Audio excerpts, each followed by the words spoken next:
Okay, I think I've earned the right to ask this question. Do you still think the A's are going to come back? Honestly? I think Elvis has a better chance of coming back.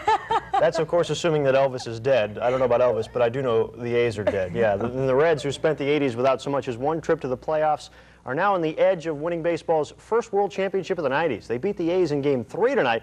It looked like a beautiful day for a ball game in Oakland, but it wasn't a pretty sight for the A's. Mike Moore took to the mound. Second inning, Chris Sabo. See ya. This one will reach the seats in left field for a 1-0 Reds lead. Lou Piniella and crew were fired up. Then in the third, it was Sabo again, this time a 2-run shot to left field. That put Cincinnati up 5-3, and the Reds hung a 7th spot on the board in the inning, and if you expected that 3-0 series lead to be the other way around, you weren't alone, or you weren't listening to Marisa, one or the other. 8-3 the final tonight. The Reds can wrap it up in Game 4 tomorrow night at 8 right here in Wink. Well, Southwest Florida's prep football stars came out in the daytime today, with games in Lee County moved to the afternoon. Bishop Verot, ranked number 2 in our Wink TV Top 10, had a chance to shine as brightly as the sun against Miami Braddock. Now, Braddock won the toss. Things went steadily downhill from there. The challengers had to punt on their first possession. Watch this. Charlie Geist gets in and blocks it. He fell on the ball here, and let's make sure now. Look under that pile. Make sure. You got a football under there? Yeah, okay, touchdown. There you go. 7-0 Verot. Bill Shields could have sprained his neck watching Dwayne Thomas run today, his star tailback. Now, this run was called back, but it'll give you an idea of the kind of day Thomas had. Watch the moves and the cuts as he rambles for a 75-yard TD. A clip called it back to the 45, but Thomas did score the first of his 2 touchdowns a few plays later. He finished the game with 242 yards, and the Vikings battered Braddock 46-0. Well, the Fort Myers Green Wave, ranked number 5, had a hot homecoming against Estero. The 1 o'clock start kept temperatures up and the attendance down.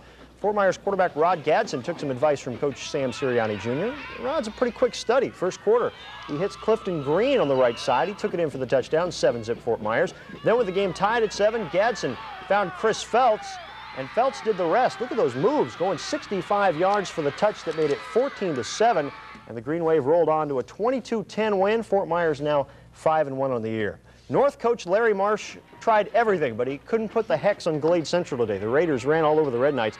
Gilbert Brantley did most of the damage for Central. Here in the second quarter, he takes a little swing pass and goes the distance. A 59-yard scoring play, one of too many times the Raiders found the Knights' end zone. Final 43-7 with the Red Knights. Cypress Lake's 4-game losing streak is over. The Panthers topped Venice today by 10. And the only night game around the area tonight, you won't see it, North Palm Beach, Benjamin edged LaBelle 14-10. Cape Coral, there you saw it. Cape Coral lost at homecoming to Riverdale. The rest of the games on tap for tomorrow. Charlotte at Lemon Bay, Immokalee at Port Charlotte at 2. Collier County, Mariners at Lely at 1. And you'll have to get up pretty early in the morning to catch the Cougars and Eagles. Baron Collier and Naples go at it at 11. Well, Miami and Notre Dame wrap up one of college football's best rivalries of the past few years when they meet one last time in South Bend tomorrow.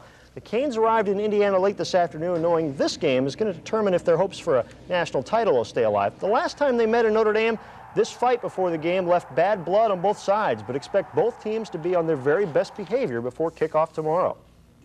I wish you guys would get that through your heads. There's not going to be any trouble from either side in this football game before the game starts. It's 2 great football teams playing, and we're going to play football, and we'll leave all that other stuff to Holmes and Holyfield.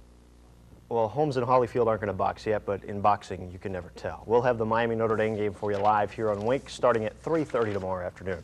You know, watching Tim Simpson play golf at Disney World this week has been almost as much fun as Space Mountain. Simpson kept it up in the 3rd round of the Disney Classic today with another outstanding round.